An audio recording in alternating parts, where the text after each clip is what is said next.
قرآن کہہ رہا ہے اقیم الصلاۃ لدلوک الشمس۔ پیچھے قرآن نے تذکرہ کیا کہ رسول اللہ صلی اللہ علیہ وسلم پر اتنا زیادہ مشرکین کا دباؤ ہے کہ قرآن کہتا ہے کہ اگر ہم آپ کو ثابت قدم نہ رکھتے تو آپ بھی ان کی طرف مائل ہو جاتے۔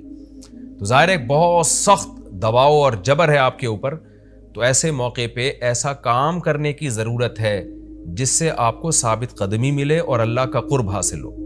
تو اس کا سب سے بہترین طریقہ قرآن کہتا ہے نماز ہے، یعنی اے نبی صلی اللہ علیہ وسلم آپ نماز کو مضبوطی سے تھامیے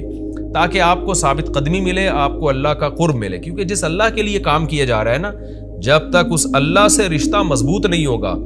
تو اس کام میں آپ ثابت قدم نہیں رہ سکتے، اور اللہ سے رشتہ مضبوط کرنے کا سب سے بڑا ذریعہ نماز ہے۔ اس لیے قرآن کہتا ہے اقیم الصلاۃ، آپ نماز قائم کیجئے لدلوک الشمس، سورج کے ڈھلنے کے وقت۔ سورج کب ڈھلتا ہے؟ جب بالکل بلندی پہ جا کے ڈھلنا شروع ہوتا ہے تو ظہر کا وقت شروع ہوتا ہے، الی غسق اللیل، رات کے اندھیروں تک، یعنی اس میں 4 نمازیں آ گئیں۔ سورج جب ڈھلتا ہے نا، بالکل بلندی پر ہوتا ہے، تھوڑا سا ڈھلتا ہے ظہر کا وقت، مزید ڈھلان پیدا ہوتی ہے عصر کا وقت، مزید ڈھلتا ہے مغرب کا وقت، اور پھر الی غسق اللیل، سورج تو غائب ہو جاتا ہے مغرب کے بعد، پھر رات کے اندھیرے میں یعنی عشاء کا وقت، وقرآن الفجر، اور فجر کے وقت میں، فجر کے تلاوت کے وقت میں۔ تو قرآن میں اشارہ کر دیا کہ اصل تلاوت کا وقت ہے ہی فجر کا۔ آج بعض اماموں کو ہم نے دیکھا فجر میں بڑی مختصر تلاوت کرتے ہیں، یہ بالکل غلط ہے۔ سنت ہے فجر میں طوال مفصل، یعنی سورہ حجرات سے لے کے سورہ بروج تک کی جو لمبی لمبی صورتیں ان کو تلاوت کیا جائے۔ تو فجر کے قرآن کے وقت بھی آپ نماز قائم کیجئے۔ ان قرآن الفجر، بے شک فجر کا جو قرآن ہے، فجر میں جو تلاوت ہے، کان مشہودا، اس میں حاضر ہوتے ہیں۔ کون حاضر ہوتے ہیں؟ حدیث سے پتہ چلتا ہے فرشتے۔ فجر کا وقت اتنا مبارک وقت ہے جب اس میں امام صاحب قرات کرتے ہیں اور لوگ ہاتھ باندھ کے پیچھے امام کی قرات سنتے ہیں، ایک خاص سکینت نازل ہوتی ہے اللہ کی طرف سے، اور فرشتے بھی اس تلاوت میں نازل ہوتے ہیں۔ صحیح حدیث سے یہ بات ثابت ہے کہ فرشتے جو تبدیل ہوتے ہیں نا، ان کے آنے جانے کا وقت اور فجر اور عصر میں ہے۔ وہ جو فجر میں فرشتے آتے ہیں انسان کی حفاظت کے لیے، لہو معقبات من بین یدیہ ومن خلفہ یحفظونہ من امر اللہ، بہت ساری مخلوق اس کائنات میں ایسی ہے جہاں تک سائنس نہیں پہنچی، اور ہو سکتا ہے قیامت تک پہنچ ہی نہ سکے، وہ انسان کی عقل سے بالاتر ہے وہ مخلوق، اور یہ بھی ممکن ہے پہنچ جائے سائنس ترقی کر کے۔ وہ مخلوق انسان کو نقصان پہنچانے کی کوشش کرتی ہے، تو اس مخلوق سے بچانے کے لیے، جن میں جنات ہیں سر فہرست، ان سے بچانے کے لیے اللہ نے فرشتوں کا انتظام کیا ہے۔ تو حدیث میں آتا ہے صبح و شام، قرآن سے بھی یہ بات ثابت ہے، صبح و شام فرشتوں کی باریاں چینج ہوتی ہیں اور وہ ہماری حفاظت کے لیے اللہ کی طرف سے متعین ہوتے ہیں۔ تو ان کی جو حاضری ہے ان فرشتوں کی، وہ فجر کے وقت میں ہوتی ہے۔ اور یہ بھی حدیث سے ثابت ہے کہ بہت سے فرشتے صرف تلاوت سننے کے لیے زمین پہ اترتے ہیں۔ تہجد کے بارے میں حدیث میں آتا ہے کہ جب کوئی شخص تہجد میں قرآن کی تلاوت کرتا ہے تو فرشتے آنا شروع ہوتے ہیں اور اس کے جو ہے نا لبوں پہ اپنے منہ کو رکھ لیتے ہیں اس کی تلاوت کو چکھنے کے لیے۔ اتنا فرشتوں کو لطف محسوس ہوتا ہے تہجد کی تلاوت میں، اور پھر وہ تانتا بناتے بناتے جو ہے نا ایک دوسرے پہ سوار ہوتے ہوتے آسمان کی بلندیوں تک پہنچ جاتے ہیں۔ تو فجر کی نماز میں بھی یہ فضیلت ہے۔ تو آگے اللہ فرماتے ہیں کہ اللہ نے فجر کی نماز کی فضیلت کو بیان کیا، آگے اللہ فرماتے ہیں وَمِنَ اللَّيْلِ، یہ تو 5 نمازیں ہو گئیں، یہ تو ساری امت پہ فرض ہیں، لیکن رات کے کچھ حصے میں فَتَہَجَّدْ بِهِ کا مطلب اس حصے میں آپ نے تہجد پڑھنی ہے، نافلۃ لک، اے محمد صلی اللہ علیہ وسلم، یہ آپ کے لیے اضافہ ہے۔ کیا مطلب؟ یا تو نبی صلی اللہ علیہ وسلم پہ 6 نمازیں فرض تھیں، یعنی 5 فرض کے علاوہ تہجد بھی فرض تھی، تو اس لیے قرآن نے کہہ دیا کہ امت پہ تو 5 فرض ہیں نافلۃ لک، لیکن یہ تہجد آپ کے لیے اضافی ہے، یعنی آپ پر 6 نمازیں فرض ہیں۔ ایک مطلب تو یہ بھی ہو سکتا ہے، اور جو علماء اس کے قائل ہیں کہ نہیں نبی پر تہجد فرض نہیں تھی، تو ان کے نزدیک اس آیت کی تفسیر یہ ہوگی کہ یہ آپ کے لیے ایک اضافہ ہے اللہ کے قرب حاصل کرنے کا، یعنی 5 نمازیں تو پڑھنی ہی پڑھنی ہے، لیکن آپ اللہ کے قرب کے لیے ایک اضافی چیز بھی آپ کو دی جا رہی ہے تاکہ آپ کے درجات اور زیادہ بلند ہو۔ تو ایسی صورت میں یہ صرف نبی کے ساتھ خاص نہیں ہے، کیونکہ خطاب نبی سے چل رہا ہے، اس لیے اللہ نے کہہ دیا آپ کے لیے اضافہ، ورنہ حقیقت میں پوری امت کے لیے یہ اضافہ ہے۔ آگے اللہ فرماتے ہیں عسیٰ ان یبعثک ربک، امید ہے کہ آپ کو آپ کا رب پہنچا دے مقام محمود تک۔ یہ مقام محمود کیا ہے؟ شفاعت کبریٰ، یعنی تمام پیغمبر نبی کے پاس آئیں گے کہ آپ سفارش سے آغاز کریں، یعنی سفارش کا آغاز آپ سے ہوگا، پھر آپ صلی اللہ علیہ وسلم سفارش کریں گے۔ تو یہ ایک سب سے اونچا مقام ہے جو اللہ قیامت کے دن رسول اللہ صلی اللہ علیہ وسلم کو دے گا، اور جس سے آپ کی تمام پیغمبروں پر فضیلت ثابت ہو جائے گی کہ جب تک آپ کی طرف سے شفاعت کی ابتدا نہیں ہوگی کوئی اور پیغمبر سفارش نہیں کریں گے۔ تو اللہ نبی صلی اللہ علیہ وسلم کو تسلیاں دے رہا ہے کہ یہ مشرکین کا جو آپ پہ اوپر بے پناہ دباؤ ہے، جبر ہے، آپ اس میں تسلی رکھیے، آپ نماز قائم کریں اور تہجد کی پابندی کریں، اللہ نے آپ کو بہت بڑا آگے چل کے مقام دینا ہے۔ تو چونکہ نبی صلی اللہ علیہ وسلم بھی بشر تھے نا، مشرکین کے دباؤ کی وجہ سے آپ بھی ایک پریشانی میں آتے تھے، تو اس لیے اللہ آپ کو ثابت قدم رکھنے کے لیے آپ صلی اللہ علیہ وسلم کو یہ خوشخبریاں سنا رہا ہے کہ آپ نے اپنا اس عمل کو فوکس کرنا ہے، نماز اور تہجد کو، تاکہ آپ کا اللہ سے قرب رہے، اور اللہ آپ کو خوشخبری دے رہا ہے کہ امید ہے آپ کا رب آپ کو بہت بڑے مقام تک پہنچا دے۔ رہا مسئلہ مشرکین کی دھمکیوں کا کہ یہ پوری کوشش کر رہے ہیں کہ آپ کو مکہ سے نکال دیں، تو ہم نے تو بتا دیا کہ یہ خود بھی نہیں پنپ پائیں گے، لیکن آپ نے اللہ سے کیا دعا مانگنی ہے؟ وَقُلْ رَبِّ، کہہ دیجئے اے میرے رب، ادخلنی مدخل صدق، مجھے مکہ میں داخل کیجئے مرغوب داخلہ، اچھا داخلہ، اور مجھے مکہ سے نکالیے بھی اچھے طریقے سے، یعنی اچھا نکلنا ہو میرا، ایسا نکلنا جس کے نتائج اچھے ہوں۔ اس میں اشارہ ہے کہ آپ صلی اللہ علیہ وسلم کو مکہ سے نکالنے پر مجبور کیا جائے گا، اور ایک وقت آئے گا کہ آپ مکہ سے نکلیں گے۔ تو اللہ اپنے حبیب صلی اللہ علیہ وسلم کو پہلے سے دعا سکھا رہے ہیں کہ آپ اللہ سے دعا مانگے، اللہ جب میں نکلوں تو میرا داخلہ بھی اچھے طریقے سے ہو اور میرا نکلنا بھی اچھے طریقے سے ہو، یعنی پسندیدہ نکلنا ہو۔ سوال پیدا ہوتا ہے نکلنے کا عمل تو پہلے ہے اور مکہ میں داخلے کا عمل بعد میں،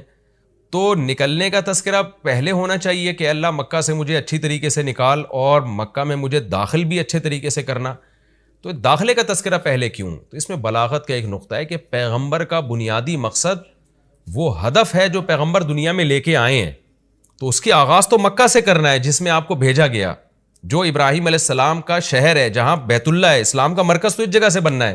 تو اس جگہ سے اگر نکالنا ہی مقصد ہے تو یہ جگہ تو رہ گئی نا پھر جو ابراہیم علیہ السلام کا مرکز اور ابراہیم علیہ السلام کی دعائیں تھیں، تو اس لیے اصل مقصد تو یہ کہ مکہ میں داخل میں اچھے طریقے سے ہوں،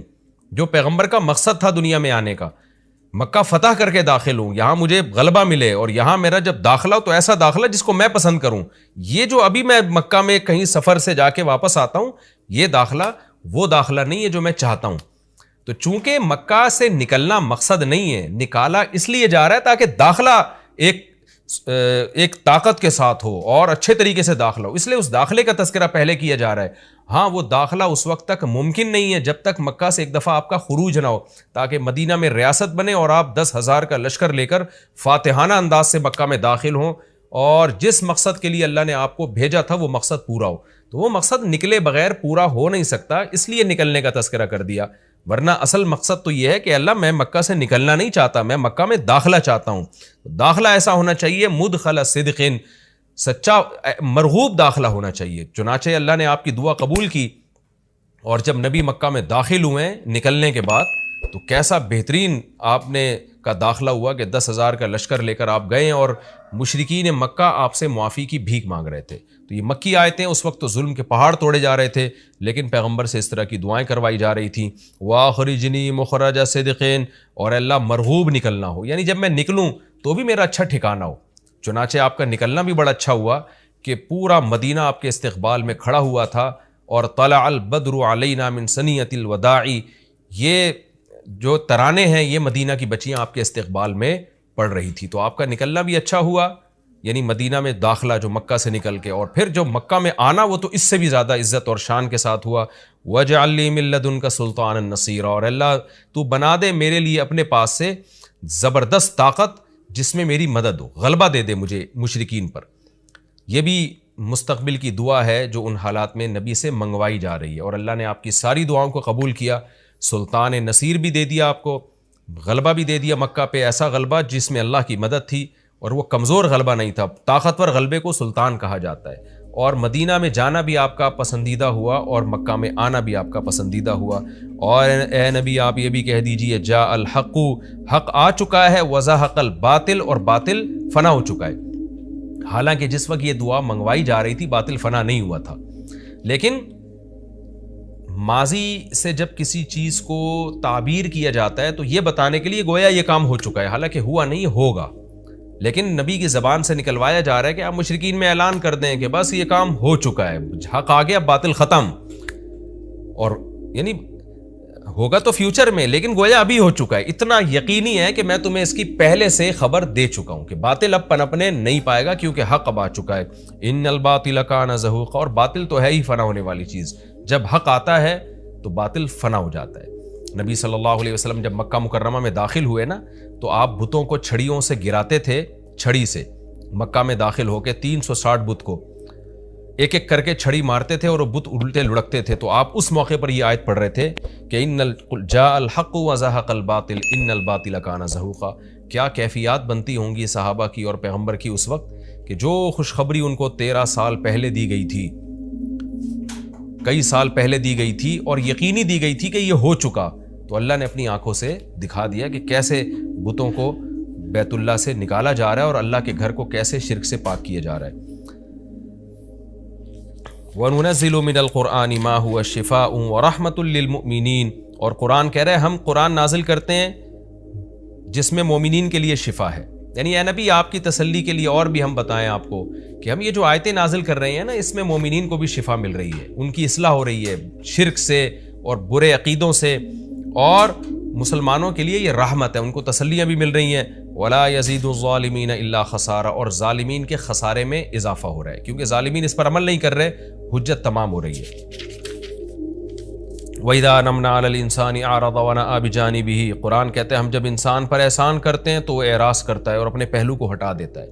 نعمت ملنے کے بعد بجائے اللہ کے قریب ہونے کے اللہ سے دور ہوتا ہے۔ وَإِذَا مَسَّهُ الشَّرُّ، اور جب انسان کو کوئی مصیبت پہنچتی ہے کان یئوسا، تو مایوس ہونے لگتا ہے، یعنی انسان کے بارے میں شکایت کی جا رہی ہے کہ اس کا اللہ پر ایمان نہیں ہے۔